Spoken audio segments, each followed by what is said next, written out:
શહેર તાલુકાની 92 ગામની મહિલાઓ પંચમહાલ જિલ્લાના કલેક્ટર કચેરી ખાતે પહોંચી નલ સે જલ યોજનામાં પાણી નહીં મળતા મહિલાઓ કલેક્ટર કચેરીએ આવેદનપત્ર આપવા પહોંચી। શહેરા તાલુકાની 92 ગામની મહિલાઓ પંચમહાલ જિલ્લા કલેક્ટર કચેરી ખાતે પહોંચી હતી। નલ સે જલ યોજનામાં પાણી નહીં મળતા મહિલાઓ કલેક્ટર કચેરીએ આવેદનપત્ર આપવા માટે પહોંચી હતી।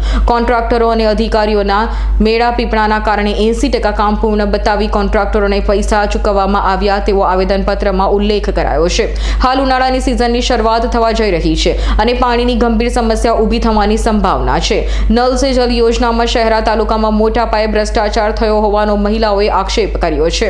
ઉનાળાની શરૂઆત પહેલા શહેરા તાલુકાના 92 ગામની મહિલાઓ દ્વારા નલ સે જલ યોજનાના પાણી મળી રહે તે માટે જિલ્લા કલેક્ટરને રજૂઆત કરાઈ હતી। આજ રોજ અમે શહેરા તાલુકાની જુદા જુદા ગામોની બહેનો બધા ભેગા થઈ અને કલેક્ટર કચેરીએ આવેદનપત્ર આપવા માટે આવ્યા છીએ। તો સરકારશ્રીની જે 2 વર્ષ પહેલાં યોજના નલ સે જલ ચાલુ કરવામાં આવી હતી તે અમારા ઘર સુધી અત્યાર સુધી જે નળ બેસાડવામાં આવેલા છે, પરંતુ અમને પાણીની હજુ સુધી માહિતી મળતું નથી। તો એના માટે અમે સરકારશ્રીને આવેદનપત્ર આપવા માટે આવ્યા છીએ।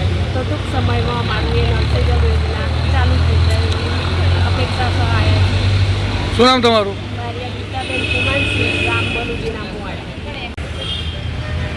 આજ રોજ અમે શહેરા તાલુકાના જુદા જુદા ગામોથી જે 92 ગામો છે તેમાંથી અંતરિયાળ વિસ્તારમાંથી બહેનો બધા ભેગા મળીને આવ્યા છીએ અને જે સરકારશ્રીએ 2 વર્ષ પહેલાં નળ સે જલ પાણીની યોજના ચાલુ કરી હતી, તો આજ દિન સુધી અમારા ગામોમાં કોઈ પાણીની યોજના ચાલુ કરી નથી। ખાલી નળ લાઈનો નાખી મૂકી છે, પણ પાણી આજ દિન સુધી આવેલ નથી। તેના માટે અમે આજે બધા બહેનો ભેગા મળી અને આવેદનપત્ર આપવા માટે આવેલ છીએ।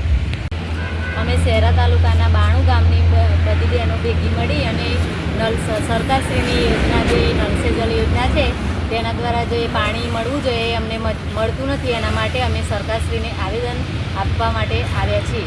શું નામ તમારું? માયાવંશી પારુલબેન મુકેશકુમાર। આજ રોજ અમે શહેરા તાલુકાના 92 ગામડાઓમાંથી બધી બહેનો ભેગી મળીને પાણી માટે આજે ભેગા થયા છીએ અને આવેદનપત્ર આપવાના છીએ। કેમ કે ઘરે ઘરે પાઇપલાઇન ખોદીને બધું કરી મૂક્યું છે, પણ પાણી હજુ ટીપું અમને મળ્યું નથી। પાણીના ટાંકા ખાલી પડ્યા છે। પાણી વગર બહેનો જેમ હવે ઉનાળામાં વધારે પાણીની તકલીફ પડશે, બહેનો તલવાલી રહી છે। એટલે આજે અમારો આ મુદ્દો જરૂર ધ્યાન પર લેવો જ જોઈએ। શું નામ તમારું? મારું નામ ચૌહાણ કંચનબેન પ્રવીણસિંહ। ઇકબાલ શેખનો રિપોર્ટ, S9 ન્યૂઝ, પંચમહાલ। અમારી તમામ માહિતીથી અપડેટ રહેવા માટે જોડાયેલા રહો S9 ન્યૂઝ સાથે।